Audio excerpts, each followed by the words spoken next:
Welcome back. We are joined today by Scott Ritter. Selamat datang kembali. Hari ini, kami bersama Scott Ritter, perwira intelijen Korps Marinir Amerika Serikat, mantan inspektur senjata PBB, dan penulis yang sangat produktif. Terima kasih sudah kembali hadir di program ini. Anda telah bekerja secara profesional di bidang pengendalian senjata dan perlucutan senjata sejak tahun 1990-an. Dan tidak seperti kelas politik kita, saya rasa Anda masih memiliki ketakutan yang wajar terhadap senjata nuklir dan perang nuklir. Sekarang, saya mendengar rumor bahwa saat ini ada pembahasan di Washington mengenai kemungkinan menggunakan senjata nuklir taktis terhadap Iran.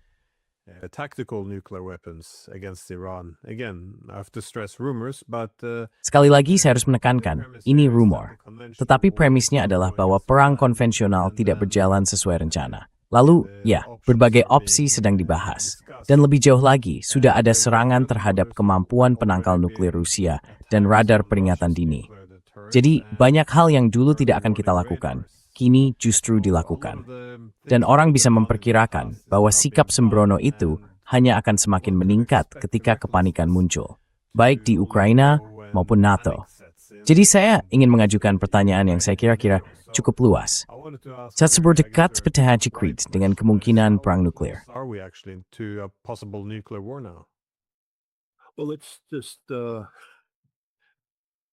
Baik, mari kita lihat dari sudut ini. Kita tidak lagi punya perjanjian pengendalian senjata apapun antara Amerika Serikat dan Rusia. Tidak ada perjanjian pengendalian senjata sama sekali. Pengendalian senjata sudah mati, yang berarti tidak ada jeda, tidak ada jalan keluar. Anda tahu, salah satu aspek utama pengendalian senjata adalah adanya negara-negara yang saling berbicara. Jadi ada sejumlah langkah untuk membangun kepercayaan. Dan tidak ada hal yang tidak diketahui, terutama dalam hal strategis. Kami memahami apa yang dimiliki pihak lain. Mereka memahami apa yang kami miliki. Kami memahami doktrin kami, doktrin masing-masing. Dan kami punya orang-orang yang terdidik dalam hal-hal ini, yang memahami bahaya senjata nuklir dan perang nuklir.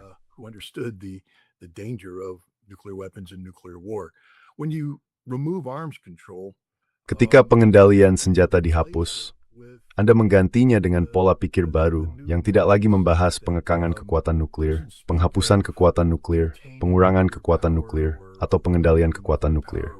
Sebaliknya, pola pikir itu hanya berfokus pada bagaimana kita dapat menggunakan kekuatan nuklir karena kita memiliki senjata-senjata ini. Tidak ada penyeimbang terhadap hal ini. Jadi akibatnya, Anda melihat kecenderungan para pembuat kebijakan. Ketika mereka melakukan hal-hal seperti peninjauan postur nuklir, mereka tidak lagi dibatasi oleh pengendalian senjata. Di masa lalu, misalnya Amerika Serikat harus menghadapi kenyataan bahwa kita dibatasi hingga 1.550 senjata nuklir strategis yang dikerahkan. Benar.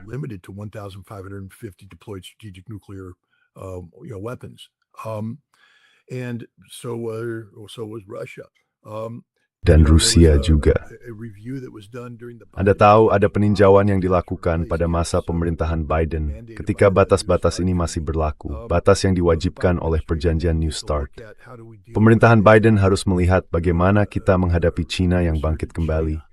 China yang menanggapi sikap nuklir agresif Amerika Serikat dengan cara yang menunjukkan kemungkinan adanya serangan nuklir pendahuluan terhadap China.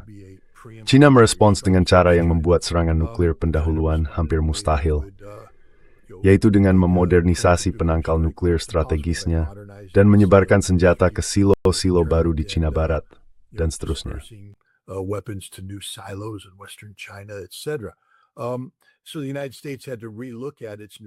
Jadi Amerika Serikat harus meninjau kembali postur nuklirnya, yaitu bagaimana memaksimalkan potensi daya hancur dari jumlah hulu ledak nuklir yang terbatas. Sekarang perjanjian ini sudah tidak ada lagi, jadi kita tidak lagi terikat olehnya. Dan Anda tahu, tidak banyak pembicaraan soal ini, tetapi kenyataannya Amerika Serikat sedang dengan cepat menambahkan hulu ledak nuklir ke persenjataannya. Salah satu bagian dari perjanjian New START adalah pengurangan, misalnya, rudal Minuteman T hulu ledak menjadi 1 hulu ledak. Mempertara di sejumlah Minuteman T bawah serangan and 2 ledaknya dia tipe pelin. Dan sekarang Ramestang bagi Ferdi, jumlah kita meningkat. Now we are uploading them, so we're increasing our numbers. We saw the same thing with the Trident. Kita melihat hal yang sama pada rudal Trident di kapal selam kelas Ohio. Jumlah hulu ledaknya dikurangi menjadi angka yang dirahasiakan, tetapi katakanlah 6 atau 8. Dan sekarang kita melihat sebagian dari rudal itu akan ditingkatkan. Anda harus berhati-hati, karena jika memasang terlalu banyak hulu ledak, jangkauan senjatanya akan terpengaruh. Artinya dalam beberapa hal, Anda harus lebih mendekat ke target mereka. Lalu tentu saja ada doktrin operasional. Ini rumit. Nomad stel of omgirpes en prosemperin dan alingsprong nuclear. Dan akan itu berbeda dem stelsel mungkin konflik nuklir. We're in the business of talking about the potential of nuclear conflict. Then we speak of what weapons. Lalu kita bicara soal senjata apa yang ingin kita gunakan atau yang bisa kita gunakan. Kita tahu bahwa Amerika Serikat sebelumnya telah mengembangkan apa yang kita sebut nuklir yang bisa digunakan. Itu istilah yang gila, tetapi ini adalah senjata nuklir berkekuatan ledak rendah. Kita punya bom B-61, itu bom gravitasi. Bom-bom itu ditempatkan di Eropa sebagai bagian dari penangkalan strategis NATO, tetapi juga merupakan bagian dari penangkalan strategis Amerika Serikat. Dan kita tahu bahwa saat kita berbicara sekarang, beberapa di antaranya sedang dimodifikasi agar memiliki kemampuan penetrasi yang lebih besar. Kita punya Buey Cucu 6-2, senjata nuklir berkekuatan ledak rendah yang dipasang pada rudal Trident. Sekali lagi, ini memberi kita respons nuklir yang bisa digunakan.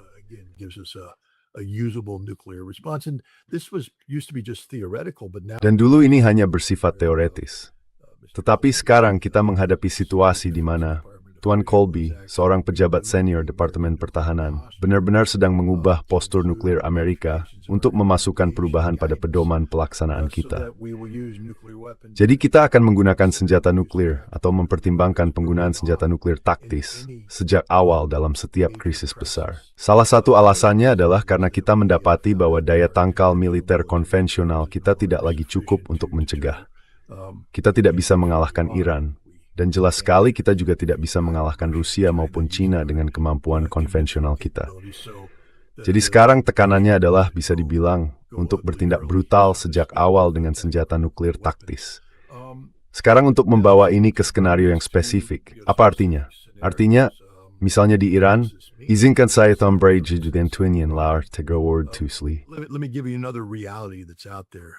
In every war plan that we have, there's a nuclear. Dalam setiap rencana perang yang kami miliki, ada lampiran pelaksanaan perang nuklir.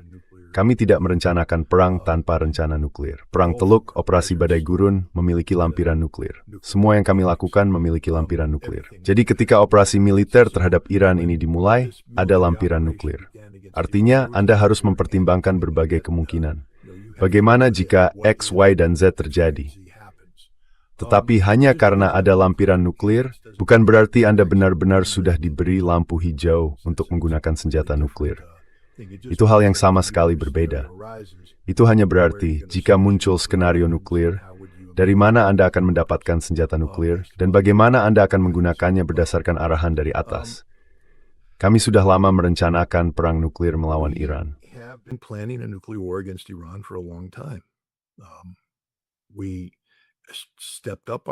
Kami meningkatkan rencana kami ketika Iran memutuskan untuk menjadi negara ambang nuklir. Kita bisa kembali ke perdebatan yang berlangsung sebelum konflik saat ini. Kalau Anda ingat, saya dengan tegas menentang Iran mengejar pengayaan uranium hingga 60%, karena itu menjadikan mereka negara ambang nuklir. Itu membuat mereka menjadi ancaman nuklir bagi Israel dan Amerika Serikat, yang layak mendapat intervensi nuklir. Dan kebijakan kami membahas kemungkinan tindakan pencegahan. Untungnya, kami tidak melakukan itu. Tetapi sekarang kita menghadapi situasi di mana Presiden telah menyatakan Iran sebagai ancaman nuklir. Dan dia mengatakan bahwa Iran tidak akan diizinkan memiliki senjata nuklir. Artinya, Iran tidak boleh diizinkan tetap menjadi negara ambang nuklir. Be allowed to exist as a nuclear threshold state, and the question is how do we resolve this issue? Dan pertanyaannya adalah bagaimana kita menyelesaikan masalah ini? Kekhawatirannya sekarang adalah bahwa Iran telah memindahkan uranium yang diperkaya hingga 60% ke sebuah fasilitas bawah tanah yang sangat dalam, yang kebal terhadap intervensi militer konvensional apapun. Saya rasa nama sasarannya adalah Gunung Pickaxe. Jadi saat ini sedang berlangsung perencanaan aktif tentang bagaimana menghancurkan kapasitas Iran untuk mencapai ambang nuklir. Senjata konvensional tidak akan mampu melakukannya. Jadi jika keputusan diambil untuk menghancurkan potensi nuklir Iran, senjata nuklir akan digunakan. Dan itulah posisi kita hari ini. Untungnya, intelijennya. Maksud saya, kita bisa langsung melihat apa tidak memadainya intelijen itu.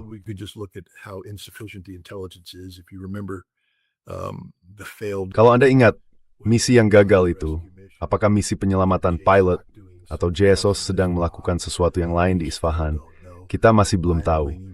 Saya lebih condong pada kemungkinan JSOC melakukan sesuatu yang lain di Isfahan.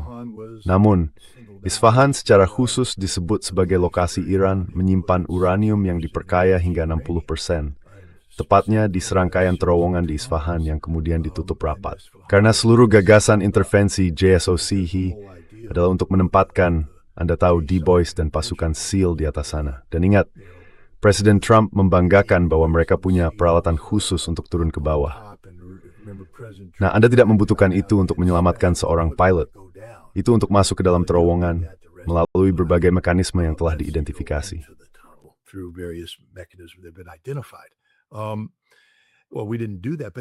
Nah, kami tidak melakukan itu. Tetapi itu berarti kami punya. Saya hanya ingin mengatakan bahwa JSOS tidak melancarkan penggerebekan seperti ini dengan intelijen yang tidak memadai. Secara harfiah, ketika dulu mereka memburu target bernilai tinggi di Bosnia, mereka perlu tahu ada berapa anak tangga yang harus dinaiki, ke arah mana gagang pintunya diputar, bahan bangunannya apa. Semua itu harus diketahui sebelum mereka bersedia melakukan tindakan. Saya ingin meminta banyak informasi di komunitas intelijen Amerika Serikat sebelum bersedia melakukan penggerebekan seperti ini. Opleringnya dikikik regengan yang ferik, busi uranium dan 10% produktivitas. Teknik terbaik. Why is this good news? Well, the good news is that the Isfahan tunnels haven't. Kabar baiknya, terowongan-terowongan di Isfahan belum dibuka segilnya. Jadi, siapapun yang mencoba mengatakan, oh, Gunung Pickaxe sekarang adalah lokasinya, akan kesulitan menjelaskan bagaimana uranium yang diperkaya itu berpindah dari Isfahan ke Gunung Pickaxe. Artinya, orang-orang yang akan melaksanakan perintah serangan nuklir diwajibkan oleh hukum untuk meninjau apakah perintah itu mematuhi hukum humaniter internasional.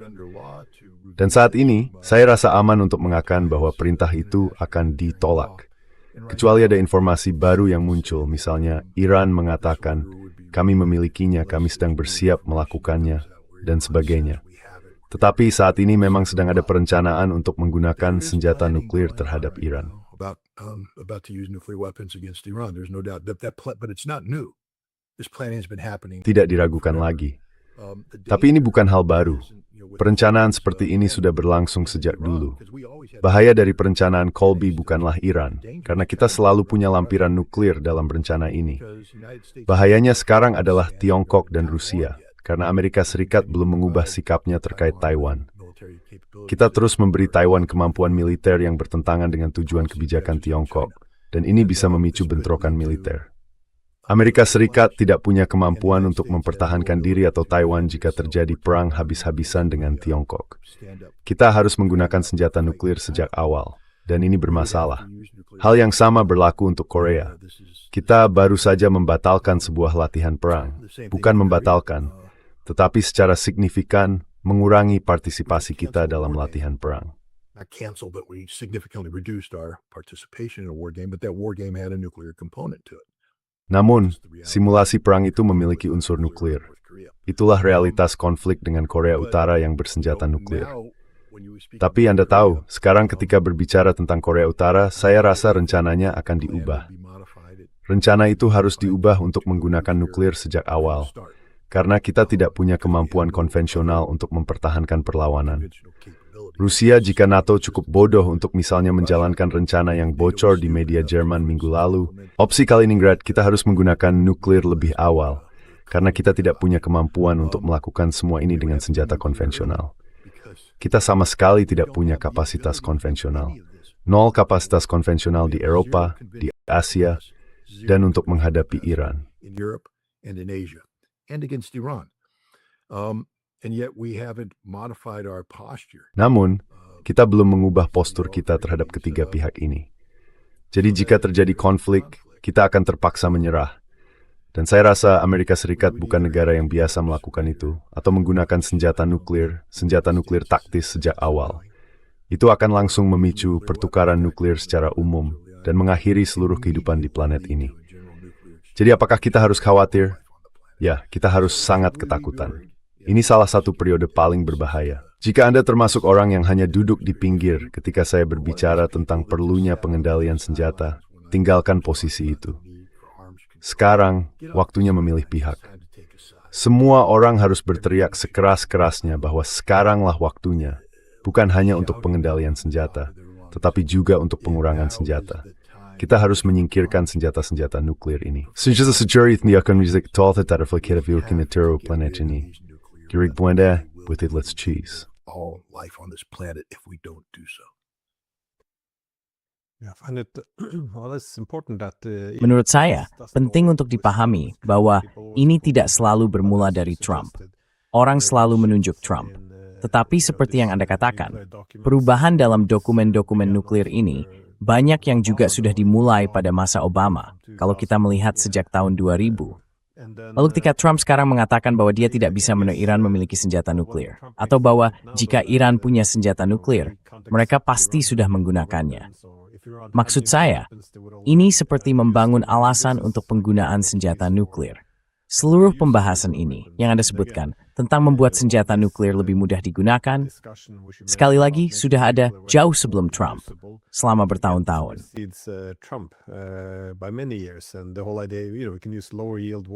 Dan seluruh gagasan ini, Anda tahu bahwa kita bisa menggunakan hulu ledak berkekuatan lebih rendah untuk sistem pengiriman, agar kita tidak perlu memakai senjata nuklir strategis yang besar. Semua ini menjadikan senjata nuklir, perang nuklir terbatas, sebagai sebuah pilihan.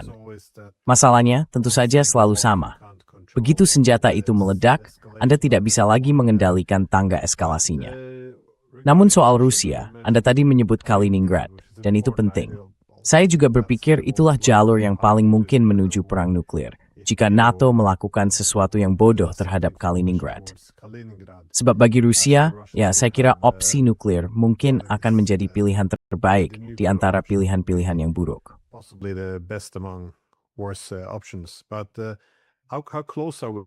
Tapi, seberapa dekat kita dengan sesuatu seperti ini, dengan Rusia?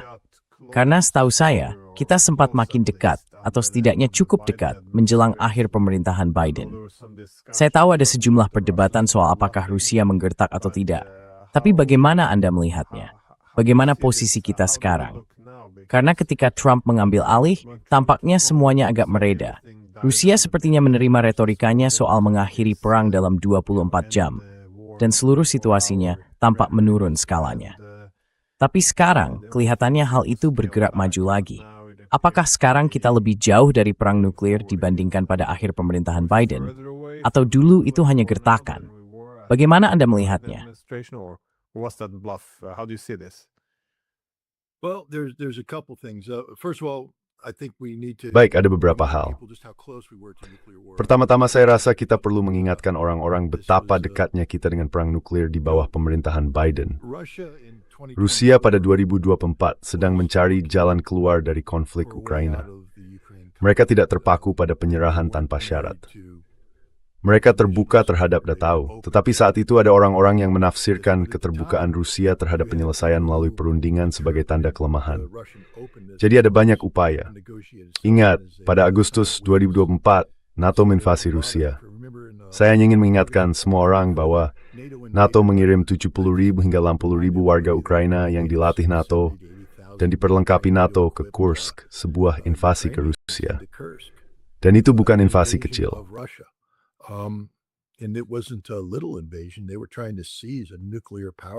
Mereka berusaha merebut sebuah pembangkit listrik tenaga nuklir sebagai alat tawar untuk menciptakan posisi tawar dalam pertukaran dengan pembangkit listrik tenaga nuklir Zaporizhia. Ini operasi besar yang direncanakan NATO, yang berarti semua pihak menyetujuinya. Ini bukan orang Ukraina bangun suatu pagi lalu berkata, "Hey, mari kita masuk saja ke Kursk." Ini adalah Presiden Amerika Serikat, Perdana Menteri Britania Raya, Dan Anda tahu Presiden Prancis yang semuanya mengatakan bahwa ini ide yang bagus untuk menginvasi Rusia. Sekarang pasukan yang melakukan invasi itu tentu saja orang Ukraina, didukung oleh tentara bayaran. Tetapi mereka adalah orang-orang pilihan yang dilatih dan diperlengkapi dengan peralatan khusus NATO. Banyak orang tidak menyadari bahwa NATO mengubah doktrinnya setelah kegagalan serangan balasan musim panas tahun 2023.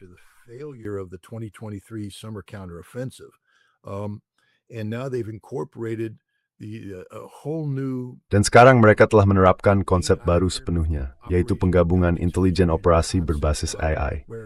Unit-unit taktis Ukraina, diberi perangkat seperti iPad. Mereka akan diberitahu pergi ke sini, pergi ke sana. Karena intelijen memantau penempatan pasukan Rusia, mengidentifikasi celah, lalu AI memprediksi waktu respons Rusia dan sebagainya. Mereka memilih jalur dengan peluang terbesar, lalu mengarahkan pasukan Ukraina. Dan pasukan Ukraina mampu bergerak jauh masuk ke wilayah Ukraina. Maksud saya towards tiba-tiba Gobrota Sekvarflis Merikor Mariner dan Zapai Sekarov untuk masuk dan menggunakan to come in and disrupt this. I guess the AI hadn't factored. Kurasa AI itu tidak bekerja. AI itu tidak memperhitungkan metodologi perang Abti Alodinov. Karena Anda tahu Ahmad masuk dan menghentikan mereka total. Lalu Marinir masuk dan menghentikan mereka total. Kemudian pasukan lintas udara masuk dan membunuh mereka. Setelah itu, semua pihak lainnya masuk dan perlahan menggiling mereka mundur. Tapi ini adalah intervensi NATO. Kenapa ini penting? Karena pada September 2024, Keir Starmer terbang ke Washington, D.C., membawa tas kerja resmi Inggrisnya yang besar berwarna merah. Dia membawa dokumen untuk Joe Biden. Mereka dijadwalkan bertemu pada 13 September. Dalam pertemuan itu, Keir Starmer akan membuat Biden menyetujui agar Ukraina diizinkan menggunakan rudal Storm Shadow untuk menyerang jauh ke dalam kedalaman strategis Rusia.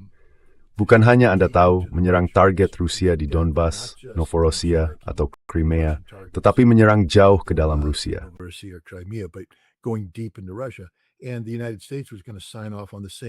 Dan Amerika Serikat akan menyetujui hal yang sama, yaitu membebaskan penggunaan rudal ATACMS. Ini akan memicu postur nuklir Rusia. Rusia mengatakan bahwa jika negara-negara bersenjata nuklir memberi negara-negara yang tidak bersenjata nuklir kemampuan untuk menyerang kedalaman strategis Rusia, bahkan jika menggunakan senjata non-nuklir, Rusia akan menganggapnya sebagai serangan nuklir oleh negara-negara nuklir. Dan inilah yang mereka inginkan. Mereka memanfaatkan apa yang terjadi di Kursk, invasi ke Rusia. Jadi Anda harus melihatnya dalam perspektif itu. Anda tahu, disinilah ini menjadi agak pribadi. Karena pada 13 September, hari yang sama ketika pertemuan ini seharusnya berlangsung, saya sebenarnya berada di Kedutaan Besar Rusia untuk menghadiri sebuah konser.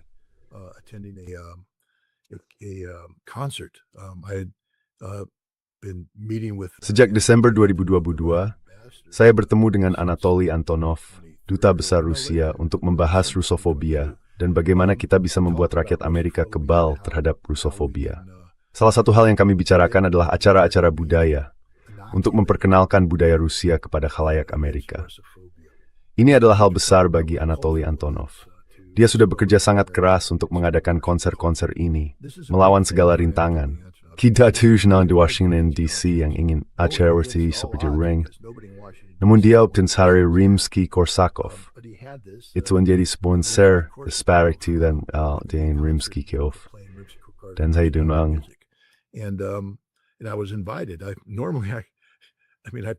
Biasanya maksud saya sudah mengatakan ini kepada orang-orang Rusia. Saya cukup jujur soal itu. Saya tidak suka musik klasik. Saya ini tipe orang yang suka Bruce Springsteen dan Bob Dylan. Tapi maksud saya merupakan suatu kehormatan besar untuk diundang. Dan tentu saja saya akan hadir, karena Anda harus menunjukkan rasa hormat. Dan ini adalah sesuatu yang sedang diupayakan Anatoly Antonov. Saya tahu dia sangat antusias soal itu.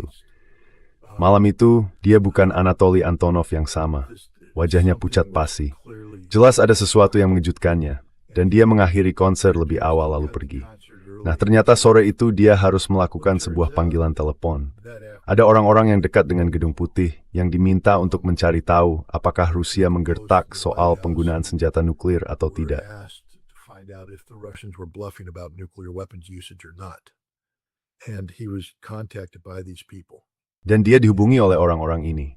Dan menurut, Not from him, because he's never bukan dari talked dia, about this. karena dia tidak pernah bicarakan ini langsung kepada saya. Jadi ini masih belum terkonfirmasi, tetapi menurut orang-orang yang berada dalam posisi untuk mengetahui, dia memang melakukan panggilan telepon itu.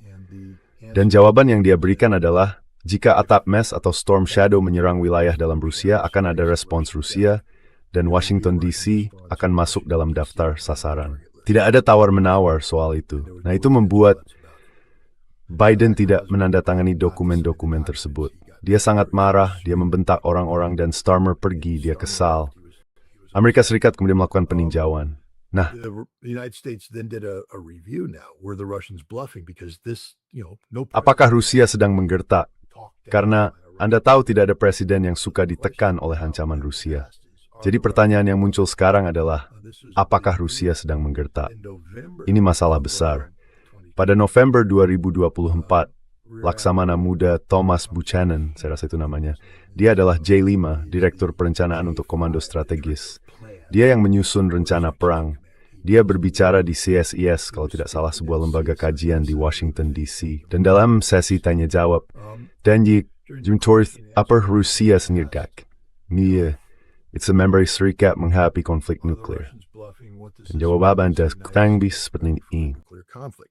And his answer was roughly this. The United States is prepared right now to have a nuclear exchange. Amerika Serikat saat ini siap melakukan pertukaran nuklir dengan Rusia, dan kita akan menang. He was saying that the United Oke, States biar saya jelaskan dengan bahasa awam. win. Yang dia katakan adalah Amerika Serikat siap berperang nuklir dengan Rusia, dan kita yakin akan menang.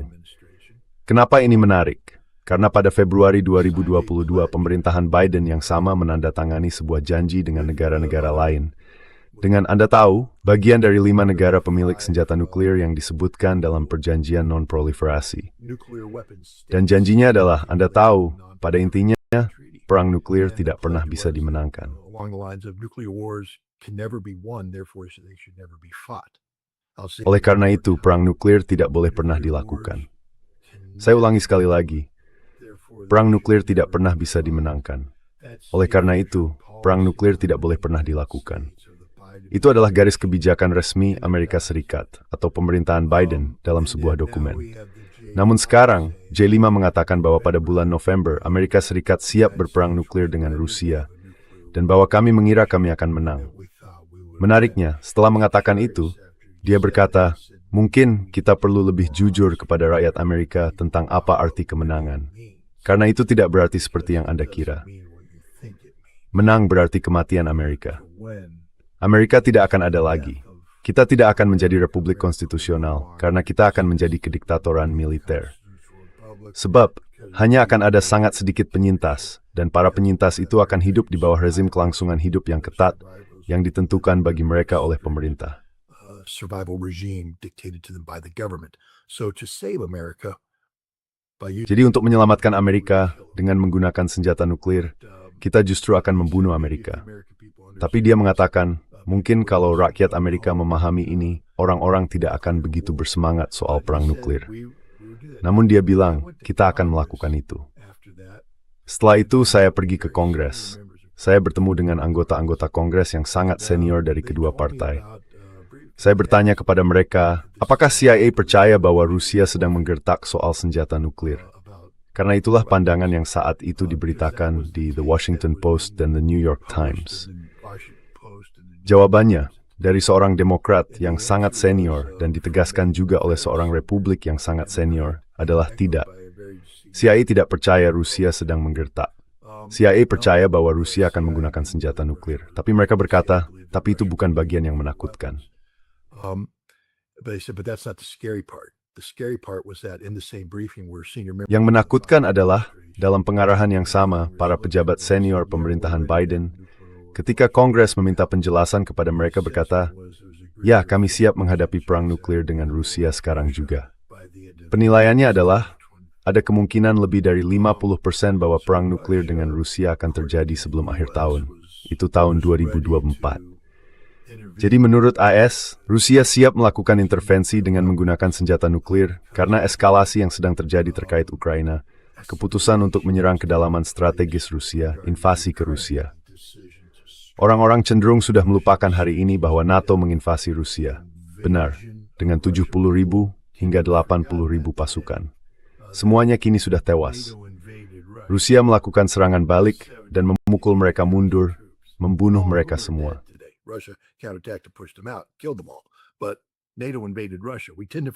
Tapi NATO menginvasi Rusia. Kita cenderung melupakan itu. Kita tidak fokus pada hal itu. Tapi itu memang terjadi. Sekarang sejak saat itu, Anda bisa melihat Trump pada awalnya mencoba meredakan semua ini. Dia Anda tahu membuat komitmen. Itu keputusan yang sangat penting yang dia ambil pada awal Desember. Untuk secara terbuka berkomitmen bahwa ketika dia menjadi presiden, dia tidak akan mengizinkan serangan atau serangan jarak jauh, dan bahwa dia akan membujuk sekutu-sekutu kita agar tidak melakukannya. Dan ini semacam membuat Rusia waspada. Mereka kembali dan berkata, oke, kami bisa. Medvedev seperti berkata, ya perang nuklir. Tapi pihak Rusia berkata, oke, kami akan memberi Anda kesempatan. Dan Trump bertindak secara bertanggung jawab pada awalnya. Tapi yang kita lihat pada, Anda tahu, Agustus 2025 adalah bahwa Amerika Serikat tidak serius soal perang. Maksud saya, Biden Zelensky Masarost ini.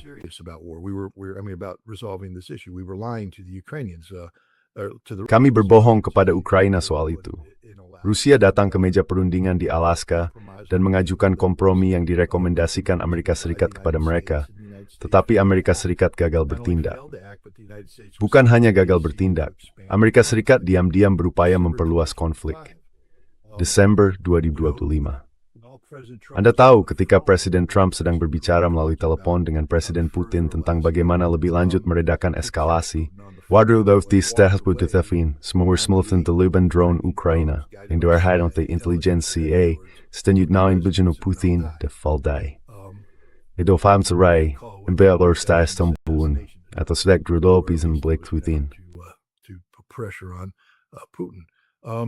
We remember in June 2020. Anda tahu, kita ingat pada Juni 2025, CIA dan MI5 bekerja sama dengan intelijen Ukraina untuk menjalankan operasi jaring laba-laba ketika drone diluncurkan dari truk untuk menyerang pesawat pengebom strategis Rusia. Sekali lagi, salah satu garis merah telah dilanggar. Jadi jelas, pemerintahan Trump berbohong ketika mereka mengatakan tidak akan mengancam Rusia. Kita melihat bahwa jaring laba-laba adalah serangan langsung terhadap kekuatan pesawat pengebom nuklir strategis Rusia. Dan Trump berusaha membunuh Putin atau mengintimidasi Putin melalui serangan drone. Kita melihat hal-hal seperti ini. Jadi hari ini kita berada di sini, dan kita melihat NATO bertindak dengan sangat tidak bertanggung jawab.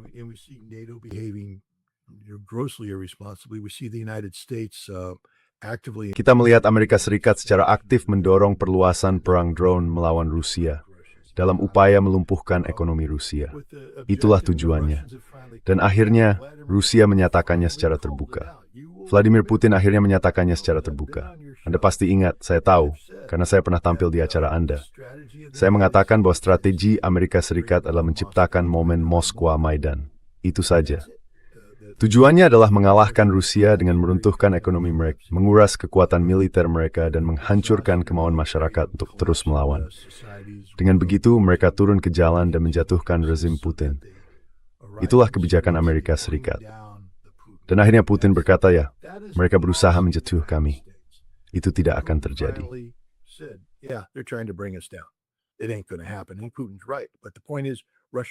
Dan Putin benar. Tetapi intinya, Rusia menyadari hal ini. Rusia sekarang memahami bahwa Amerika Serikat berbohong, bahwa tidak ada proses perdamaian, tidak ada apa-apa, dan bahwa satu-satunya cara untuk mengakhiri perang ini adalah penyerahan tanpa syarat dari Ukraina yang kalah. Sekarang pertanyaannya, apa yang akan dilakukan Rusia? Ada kesadaran yang makin besar di Rusia, karena sekarang terjadi pembalikan debat yang menarik. Ingat, perdebatan di Amerika Serikat adalah, apakah Rusia sedang menggertak soal nuklir mereka? Nah, sekarang perdebatan di dalam Rusia adalah, apakah NATO bisa melakukan apapun? Dan jawabannya tidak. Jawabannya adalah NATO bisa. Fyodor Lukyanov, dia adalah direktur riset senior di Klub Valdai, baru-baru ini menerbitkan serangkaian artikel dan ikut dalam sejumlah diskusi.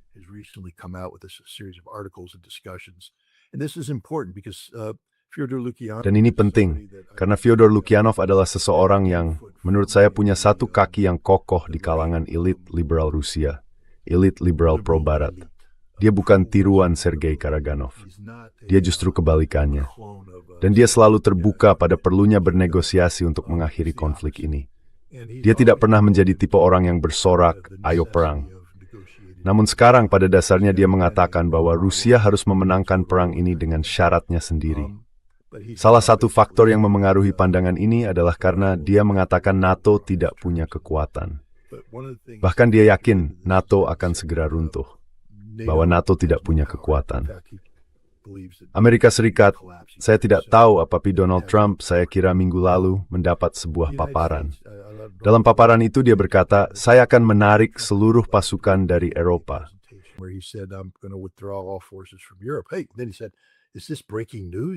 Hey, lalu dia berkata, apa ini berita terbaru? Apa saya baru saja membocorkan sesuatu? Ya, kita semua kurang lebih tahu bahwa kesanalah arah yang Anda tuju, karena dia merasa dikhianati oleh NATO. Jadi dari perspektif Rusia, semua hal yang terjadi ini, yang oleh banyak orang digambarkan sebagai eskalasi Barat terhadap Rusia, dipahami Rusia apa adanya. Ini tidak berdampak berarti bagi Rusia. Sebaliknya, Rusia telah membalikkan keadaan. Tidak ada satupun aspek konflik ini yang tidak didominasi Rusia, dan semua arah perkembangan mengarah pada kemenangan Rusia. Jadi, terkait Eropa saat ini dan Rusia, saya rasa sebenarnya tidak ada yang perlu kita takutkan dalam hal penggunaan senjata nuklir oleh Rusia.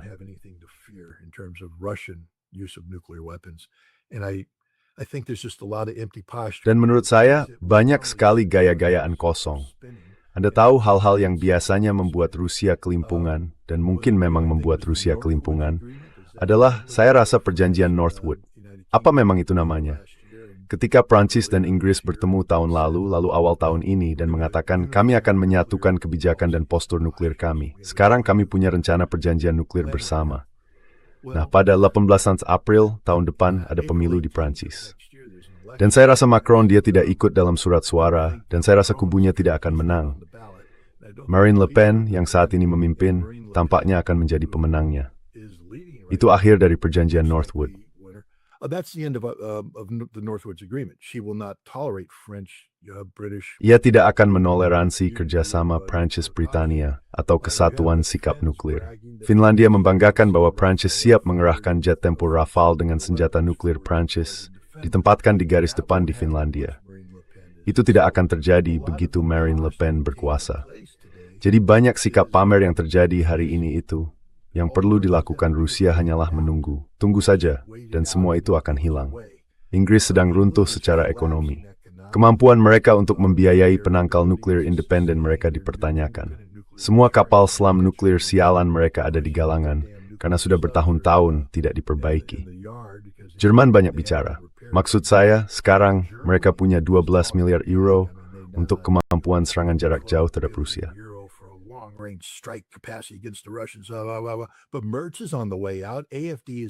Namun Merz sedang menuju akhir masa jabatannya.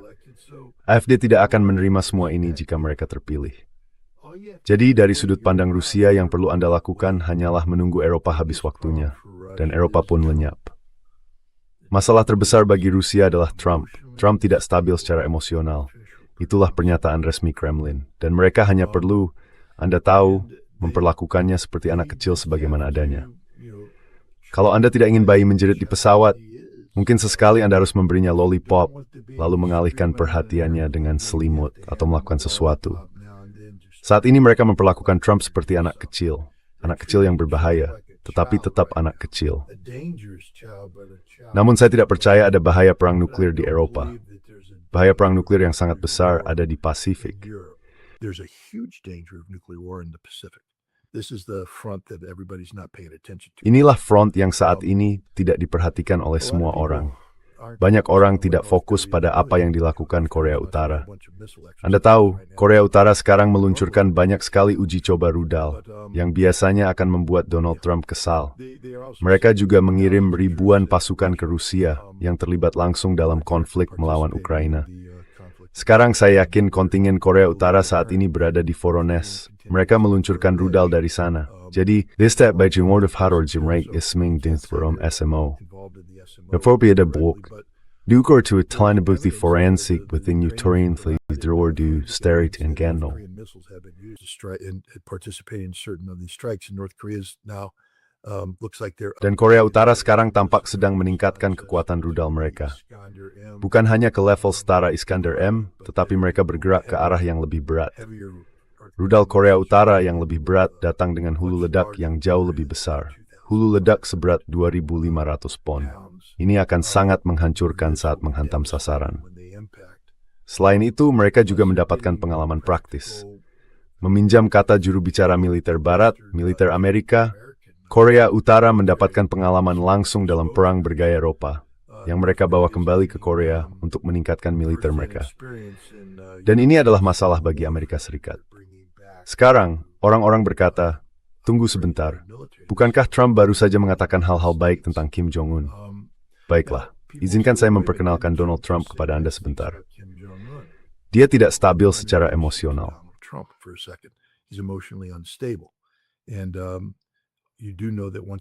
Dan Anda tahu, begitu Trump berkomitmen keras pada sesuatu, dia sangat mampu, dalam waktu yang sangat singkat, berbalik arah 180 derajat.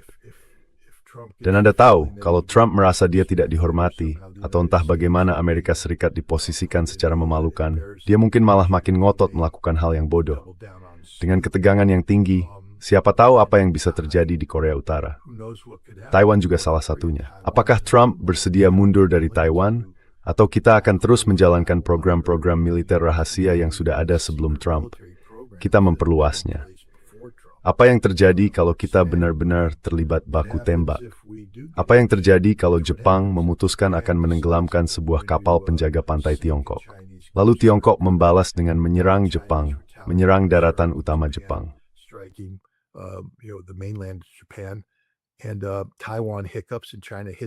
Dan Taiwan tersandung, lalu Tiongkok menyerang Taiwan. Apa yang dilakukan Amerika Serikat pada titik itu? Dan sekarang kita kembali ke peninjauan ulang Colby. Artinya kita menggunakan senjata nuklir taktis sejak awal.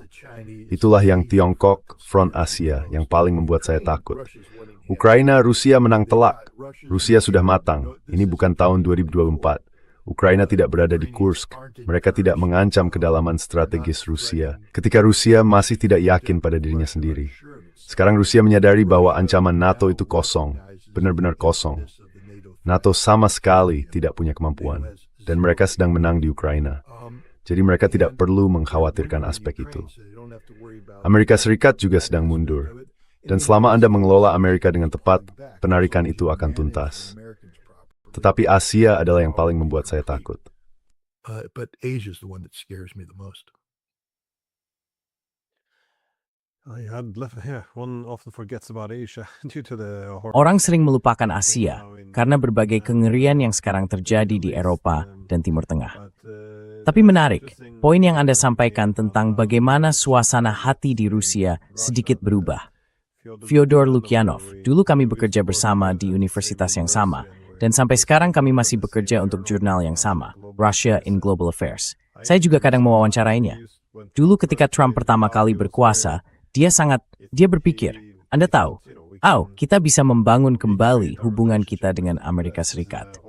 Ini peluang yang benar-benar baru. Mungkin 1 abad permusuhan bisa berakhir. Dan sekarang saya tidak lagi mendengar hal seperti itu. Seperti yang Anda katakan, tidak akan ada penyelesaian damai. Dan ke depan akan ada banyak kekacauan, sampai sebuah sistem baru bisa terbentuk.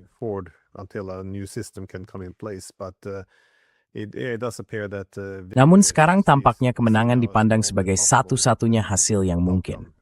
Tapi Anda menyebutkan bahwa salah satu alasan utamanya adalah Rusia kini jauh lebih percaya diri. Artinya posisi militernya semakin kuat. Dan tentu saja, invasi NATO ke Kursk, serangan terhadap pencegahan nuklir Rusia, terhadap sistem peringatan dininya, yang semuanya jelas juga dengan bantuan NATO. Anda tahu, ini dipandang sebagai sesuatu yang memang bukan terjadi di masa yang sangat lampau. Namun setidaknya, Rusia sekarang lebih percaya diri. Tetapi dalam hal posisi militer, bagaimana Anda melihat perubahan ini saat ini? Karena Anda tahu, orang sering melihat garis depan bergeser sedikit di sana-sini. Namun di sisi lain, jika Donbas jatuh, jika Zaporizhia sekarang, maksud saya, apa dampak yang mungkin terjadi begitu hal-hal ini mulai berantakan? These things begin to fall apart. Well, what we need to understand is that Yang perlu kita pahami adalah, perang drone telah banyak berubah. Dulu kalau Anda membayangkan pertahanan Ukraina runtuh, orang-orang otomatis, termasuk saya sendiri, mulai menggambar panah-panah merah besar. Jadi, pertahanan Ukraina runtuh, lalu ada panah merah besar yang mengepung Sloviansk dan Kramatorsk dari belakang. Tapi itu tidak bisa terjadi lagi. Karena bahkan jika garis depan runtuh, Ukraina mampu mengerahkan 10.000 drone FPV ke suatu wilayah. Dari zimel kerma mencutingin pasukueros de pestaswi, merikit embo, ha. Tuwagdinit talaga para brigade berat arat as lerut barat yang hedwer seglintir operator drone Ukraina dem sebuah latihan. Mungkin semua terbunyi. recently, and they all were killed. So Russia's not going to be doing any big arrow stuff anymore. Jadi, Rusia tidak akan lagi melakukan manuver besar seperti panah. Yang akan dilakukan Rusia adalah seperti yang mereka lakukan sekarang.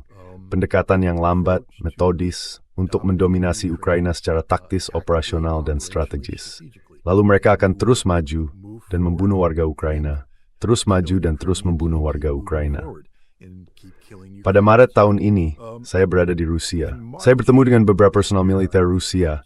Karena saat itu saya sedang merencanakan kunjungan bulan Juni. Saya berkata, saya ingin pergi ke SMO, dan saya ingin belajar lebih banyak tentang perang drone Rusia. I want to learn more about Russian drone warfare.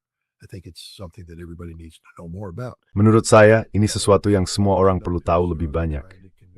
Anda tahu, selalu sulit untuk meyakinkan Rusia agar mengizinkan seorang mantan spesialis intelijen Amerika yang pernah memata-matai Uni Soviet melakukan hal-hal seperti ini. Saya cukup meyakinkan sehingga mereka menerimanya, menindaklanjutinya, dan menyetujuinya. Tapi yang menarik sebagai jurnalis independen, salah satu hal yang harus sangat diwaspadai adalah jangan sampai dituntun begitu saja. Saya punya tujuan sendiri, ada hal-hal yang ingin saya lakukan. Saya harus memastikan bahwa saya bisa menjelaskan kepada siapapun bahwa ini adalah inisiatif diri. Ini tujuan-tujuan saya, inilah yang ingin saya capai. Dan pihak Rusia sangat baik soal itu. Mereka sepenuhnya memahami hal tersebut. And the Russians were very good about it. They understood that completely. But they kept coming back saying, hey, it's really... Tapi mereka terus kembali dan berkata, hey, sekarang benar-benar sulit. Saat pertama kali kami berbicara dengan Anda tahu, masih agak mengendalikan situasi. Sekarang kami tidak mengendalikan situasi. Ini sangat berbahaya. Saya ingat percakapan yang saya lakukan pada April. Mereka berkata situasinya makin sulit. Sangat sulit. Pada Mei, mereka memberitahu saya bahwa mungkin mereka harus membatalkan seluruh perjalanan karena Anda benar tidak bisa bergerak. Tempat-tempat yang ingin saya tidak diizinkan pergi ke sana. Mereka hanya berkata, bukan karena kami khawatir tentang apa yang akan Anda lihat. Anda akan mati. Kami tidak ingin Anda mati. Tapi kemungkinan Anda tewas jika pergi ke tempat saya datang sangat tinggi sayang. Mereka akhirnya mengizinkan seperti dan Anda tahu, harus sestakan, sejak Suki Lugansk Zaporizhia keluar dari Zaporozhye, drone Delzitan yang terus-menerus ada. Drones were a constant reality. It was there. They were everywhere. And itu memang ada. Mereka ada di mana-mana. Dan Anda tahu Rusia sedang belajar mengatasinya. Itu yang terbaik yang bisa saya katakan. Tapi yang bisa saya katakan tidak ada kepanikan di pihak Rusia. Mereka tidak berkata, ya Tuhan, Ukraina mendominasi. Mereka berkata, saat ini memang sulit, tapi kami tahu apa yang mereka lakukan, dan kami sedang mengembangkan cara untuk meresponsnya. Kami mengendalikan situasi ini. Hanya saja, untuk sementara waktu, ini akan merepotkan. Hari ini, Rusia bukan hanya sudah mengendalikannya, mereka yang memegang kendali. Sekarang, mengingat sifat perang drone seperti ini, ya, tentu akan ada yang lolos. Ya, apakah drone Ukraina masih menyerang sasaran di Zaporizhia, Kherson, dan Crimea? Tentu saja masih.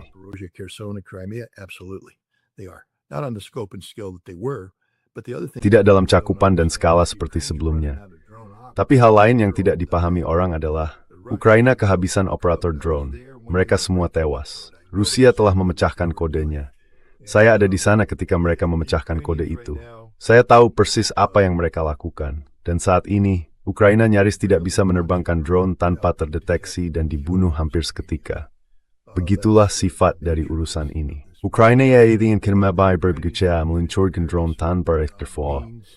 Menurut saya, berbeda ada muncul. Saya tahu apakah yang meluncur. Ukraina mengubah pusat berbrain berikan menjadi pabrik drone. Have been converting all of their shopping centers into drone factories. So for all you people out there that cry every time the Russians hit a Jadi bagi kalian semua yang selalu mengeluh setiap kali Rusia menyerang pusat perbelanjaan di Ukraina, silakan pergi saja. Mereka sudah melakukan itu sejak lama. Tapi yang mereka lakukan adalah mengubah ruang-ruang gudang di bawah pusat perbelanjaan menjadi area perakitan drone FP1 dan FP2. Lalu orang-orang Ukraina datang dengan truk sipil besar berwarna putih. Katanya, truk-truk itu mengirim produk dari pusat distribusi ke mall, supaya warga sipil yang tidak bersalah bisa membeli produk mereka. Truk-truk ini masuk ke mall, lalu dimuati peluncur FP1 dan FP2. Kemudian truk-truk itu keluar dan pergi ke berbagai tempat. Dan orang Ukraina cukup bodoh sampai benar-benar merekam sisi truk yang digulung terbuka saat mereka meluncurkan drone FP1 dan FP2 ke Rusia. launching FP1 and FP2 drones into Russia. How do you think they launch hundreds per day? Menurut Anda, bagaimana mereka bisa meluncurkan ratusan drone per hari?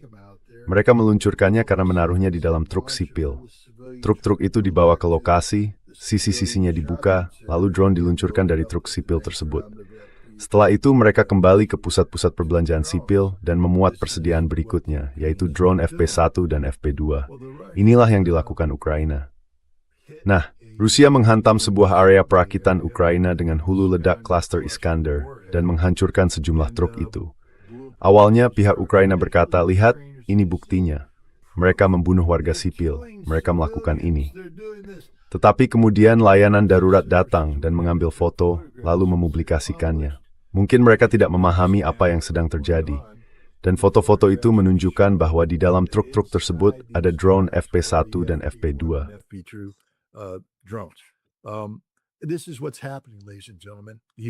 Inilah yang sedang terjadi, hadirin sekalian. Ukraina sedang kalah telak. Mereka punya sejumlah kemampuan. Negaranya besar. Berapa panjangnya? 8.000. Maksud saya seberapa panjang garis depannya? Garis depannya panjang. Negaranya besar.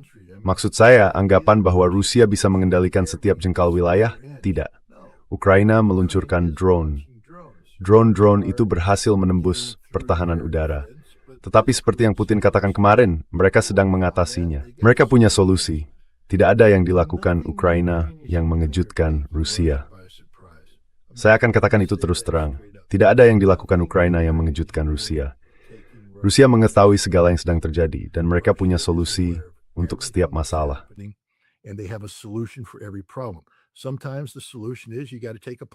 Kadang-kadang solusinya adalah Anda harus menerima satu pukulan. Maksud saya, bahkan ketika Mike Tyson rutin menjatuhkan orang, bagian dari rencananya adalah maju dan menerima pukulan agar bisa membalas dengan pukulan. Dan Rusia melakukan itu. Tapi Rusia saat ini megang kendali 100%. Namun permainan yang dimainkan Rusia itu melampaui. Maksud saya, di medan perang, tidak ada satupun aspek yang membuat Rusia kalah. Ketika Ukraina melancarkan serangan balasan, seperti yang kadang mereka klaim, mereka menyerang ke zona abu-abu. Itu adalah tanah tak bertuan. Mereka masuk dan melayang tidak dikuasai Rusia. Lalu semuanya tewas akibat drone Rusia yang kemudian mengerubungi mereka dan membunuh mereka.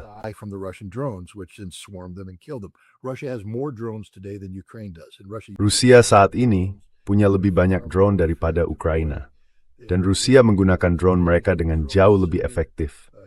Drone-drone itu terhubung dengan kemampuan pusat komando dan kendali yang, ya, Anda tahu, semua orang bilang, oh, Rusia tidak bisa berkomunikasi karena Elon Musk memutus Starlink. Jawaban itu salah. Rusia berkomunikasi dengan sangat baik. Justru Ukraina yang tidak bisa berkomunikasi karena Starlink tidak berfungsi sebaik dulu. Sebab perusahaan memori bersoal Starlink. Ya, jadi, matter Frank, Rusia itu berhasil. You might raise steps versus brand seperti yang terperapin dan mikiri. The massive breakthrough that everybody's expecting, just because drone warfare being what it is, Karena perang drone memang seperti itu. Kalau Rusia mampu membanjiri suatu zona di dekat Sloviansk dengan 1.500 drone per hari Ukraina, jika mereka merasa Rusia sedang menerobos, bisa datang dengan 5.000 sampai 6.000 drone. Lalu selama beberapa hari, Rusia akan menghadapi kawanan drone. Setelah itu Rusia harus menyesuaikan diri, membunuh semua operator drone Ukraina, lalu melanjutkan gerak maju mereka yang lambat dan metodis. Dan itulah yang sedang terjadi. Tetapi Sloviansk dan Kramatorsk akan jatuh. Mereka akan segera jatuh karena Ukraina sama sekali tidak punya sumber daya untuk mempertahankannya. Mereka telah kehilangan seluruh tenaga manusianya dalam serangan-serangan balik bodoh di selatan Kramatorsk, di selatan Sloviansk.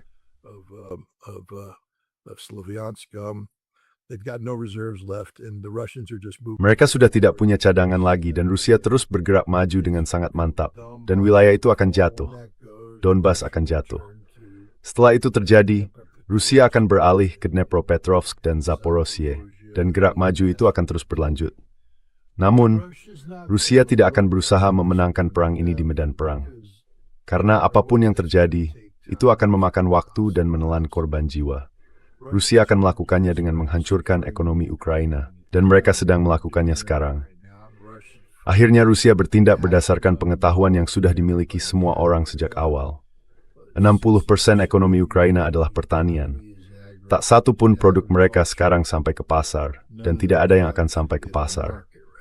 Rusia menghentikan itu. Itulah kematian ekonomi Ukraina.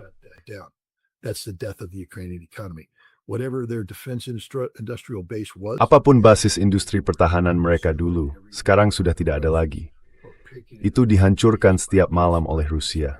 Kami menguraikannya sedikit demi sedikit, sedikit demi sedikit.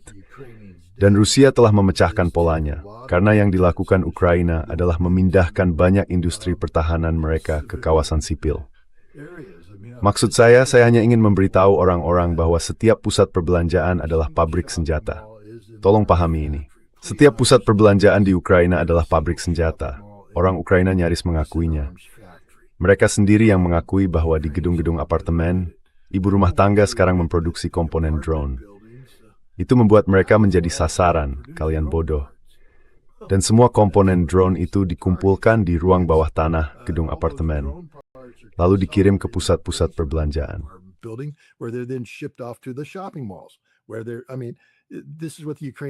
Maksud saya, inilah yang dilakukan Ukraina. Rusia sudah mengetahui ini sejak lama. Tetapi karena Ukraina memutuskan untuk menyerang Wildberries dan menyerang Ozone, Rusia kini tidak lagi menahan diri. Mereka menyerang semuanya, dan mereka membunuh semuanya. Dan ada tingkat eskalasi lain. Izinkan saya memberi Ukraina sebuah petunjuk besar. Jika Anda berpikir akan mengembangkan kemampuan rudal balistik FP9 yang memungkinkan Anda menyerang Moskwa dengan ledakan yang berarti, tolong jangan. Karena Rusia tahu bahwa inilah yang Anda rencanakan. Dan Rusia menerima kemungkinan bahwa Anda mungkin bisa meloloskan 1 atau 2 rudal itu, dan bahwa itu bisa menjadi hari yang sangat buruk bagi Rusia ketika teater Bolshoi meledak atau Kremlin terkena serangan.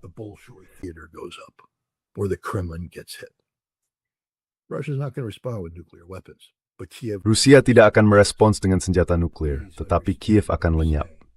Tolong pahami apa yang saya katakan. Tolong pahami ketika saya mengatakan Lviv akan lenyap. Tolong pahami ketika saya mengatakan tidak akan ada lagi infrastruktur yang berarti di Ukraina. Saat ini Rusia masih membiarkan ada sisa-sisa kehidupan. Tetapi jika Ukraina cukup bodoh untuk mengikuti arahan para idiot di Eropa, karena yang mereka coba lakukan adalah memprovokasi Rusia agar menyerang Eropa.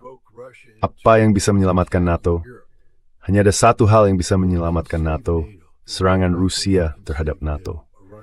Serangan Rusia terhadap NATO bisa membuat NATO kembali fokus pada hal-hal tertentu. Amerika Serikat yang tidak berlibat. Itu satu-satunya urutan mereka.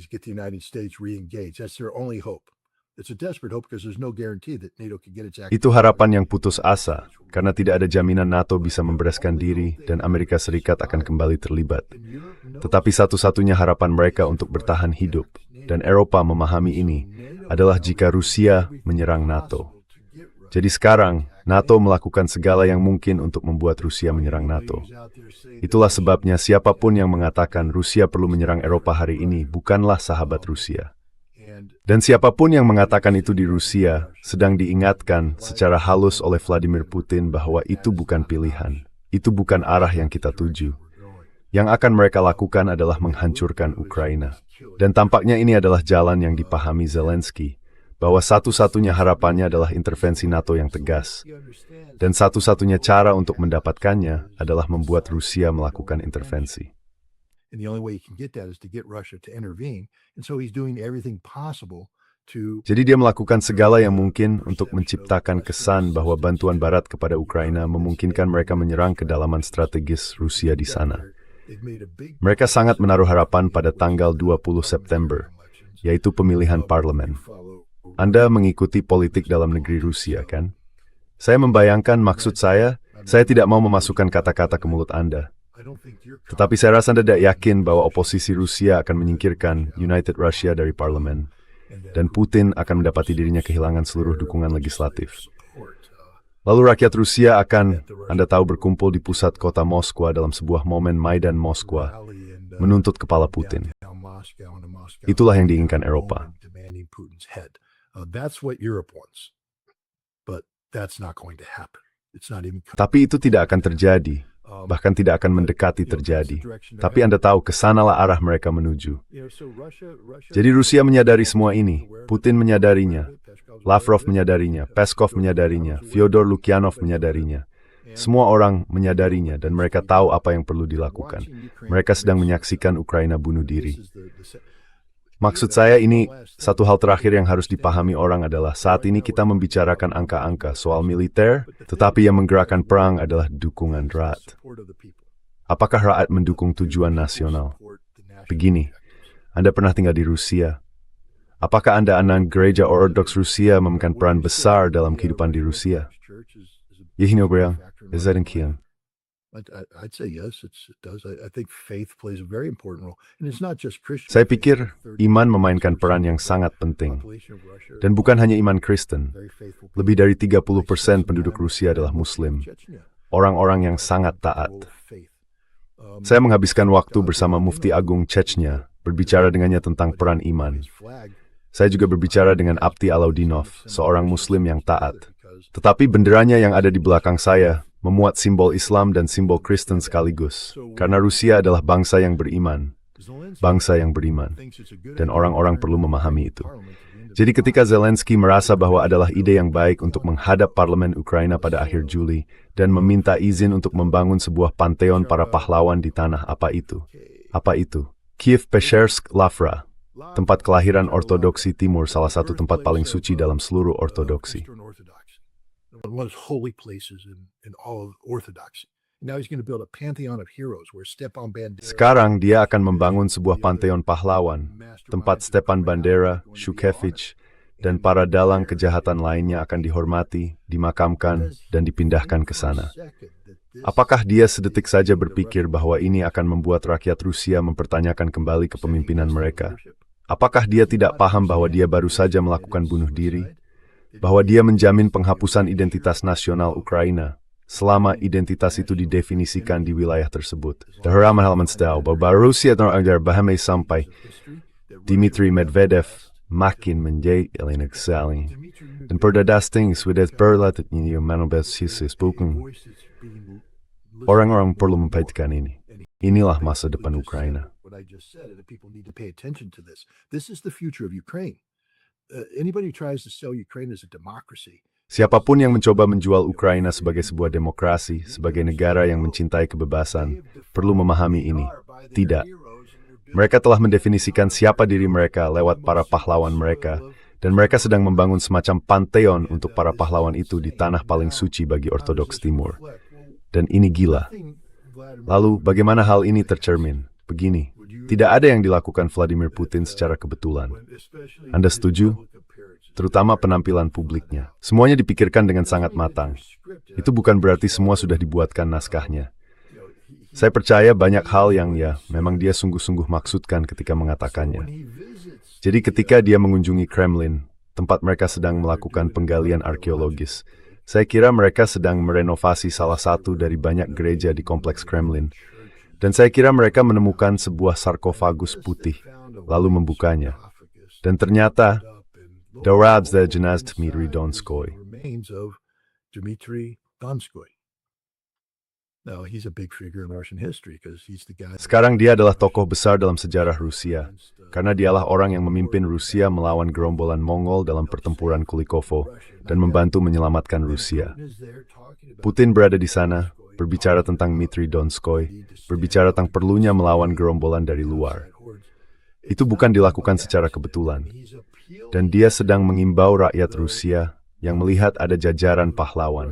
Pahlawan-pahlawan itu adalah orang-orang yang secara ideologis terkait dengan fasis Jerman Nazi yang menginvasi Uni Soviet dan membunuh 27 juta orang.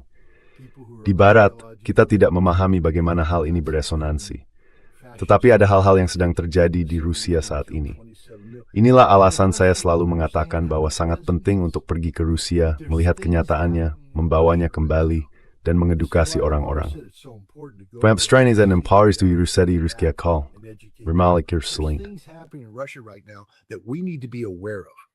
Because anybody who believes that Zelensky... Karena siapapun yang percaya bahwa Zelensky punya peluang untuk melakukan Maidan di Moskwa, menjatuhkan Putin, lalu keluar sebagai pemenang, bahwa Eropa bisa mencapai itu, mereka tidak memahami Rusia. Rusia tidak merasakan sakit dalam perang ini. Saya tahu ada orang-orang di luar sana yang mengklaim bahwa ada rasa sakit yang dirasakan. Rusia tidak merasakan sakit yang nyata. Namun Putin sudah menegaskan bahwa Rusia siap menanggung rasa sakit sebanyak apapun yang diperlukan untuk menuntaskan kemenangan ini. Karena ini bersifat eksistensial. Ini adalah pertempuran bagi Rusia. Dan dia siap melangkah sampai tuntas. Dan sampai tuntas bukan berarti senjata nuklir. Sampai tuntas berarti Rusia 100% berkomitmen pada kemenangan total melawan Ukraina dan Barat kolektif. Dan inilah kenyataannya. Disinilah posisi kita saat ini. This is the reality. This is where we're at right now. Ya, ketika saya melihat rencana-rencana terbaru tentang kemungkinan serangan drone terhadap bandara-bandara di Moskwa, dengan harapan itu akan memicu semacam Maidan di Moskwa, saya rasa orang-orang gagal menyadari bahwa satu-satunya hal yang akan kita lakukan adalah mendorong lebih banyak penduduk ke arah Dmitry Medvedev, yang dulu semacam anjing liar Putin, mewakili sikap yang lebih agresif. Saya rasa kesanalah sebagian besar orang akan menuju. Jadi, saya rasa ada banyak salah perhitungan. Tapi ternyata, saya senang menganggap bahwa kemungkinan perang nuklir antara NATO dan Rusia telah menurun. Nin, tetapi itu masih sangat terlalu dekat membuat saya nyaman. Ini saya ingin. Well, I agree. I don't want to... I've been accused of fear-mongering sometimes. Kadang-kadang saya dituduh menakut-nakuti, tapi kalau menyangkut senjata nuklir, memang harus begitu. Maksud saya teman-teman, ini bukan baru saja menonton film On the Brink, atau ya saya rasa judulnya On the Brink. Itu film tentang Reykjavik dan Ronald Reagan. Jelas Hollywood ikut mengutak-atik naskahnya, dan hasilnya sangat bodoh dan sebagainya. Tapi ada satu hal yang tersampaikan. Pada waktu itu, dan itu masa ketika saya tumbuh besar, maksud saya, saat itu saya bekerja di bidang nuklir, ada ketakutan yang sangat besar terhadap perang nuklir. Kami semua paham apa yang akan dilakukan perang nuklir. Dan itulah sebabnya Anda tahu, tidak ada seorang pun di Washington DC saat ini yang lebih keras pendiriannya daripada Ronald Reagan. Dia sangat keras menentang komunisme. He was hardcore anti-communist. And yet he saw the necessity of arms. Namun, dia melihat perlunya persenjataan, bukan hanya pengendalian senjata, melainkan pengurangan senjata. Perjanjian INF menyelamatkan Eropa, benar-benar menyelamatkan Eropa dan menyelamatkan dunia. Tetapi saat ini, tidak ada yang memahami betapa berbahayanya situasi ini. Ketika saya mengatakan bahwa saya tidak terlalu khawatir tentang perang nuklir di Eropa, itu hanya karena saya membandingkannya dengan ancaman di Asia dan ancaman di Timur Tengah. Dari ketiga ancaman itu, ancaman di Eropa adalah yang paling rendah. Namun itu bukan berarti tidak ada ancaman di sana.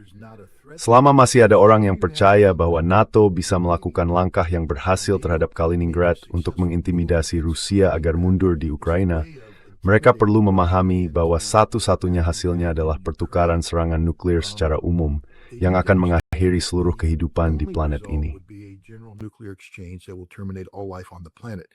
People need to understand there's no such thing as a limited nuclear war. Orang perlu memahami bahwa tidak ada yang namanya perang nuklir terbatas.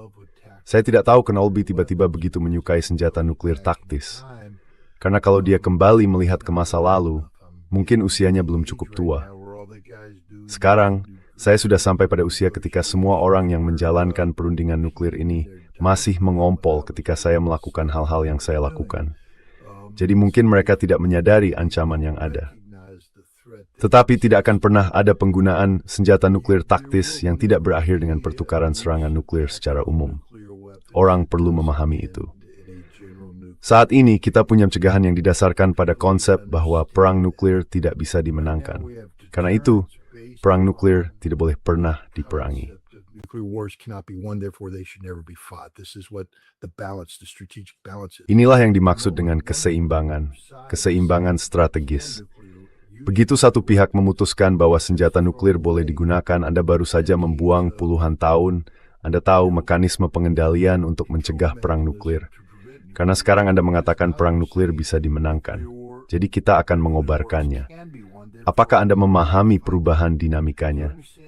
Dan itu berarti setiap pihak lain yang memiliki senjata nuklir harus menyesuaikan diri dengan itu. Mereka tidak bisa membiarkan satu pihak menggunakan senjata nuklir lalu lolos begitu saja. Mereka harus memulihkan keseimbangan. Artinya, mereka akan menggunakan senjata nuklir, mungkin tidak langsung terhadap pihak nuklir itu.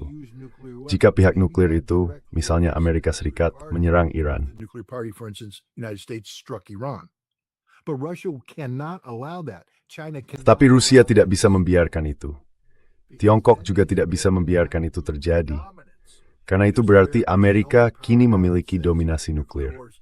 Amerika sekarang adalah satu-satunya kekuatan yang mengatakan perang nuklir bisa dimenangkan, dan mereka akan menggunakannya.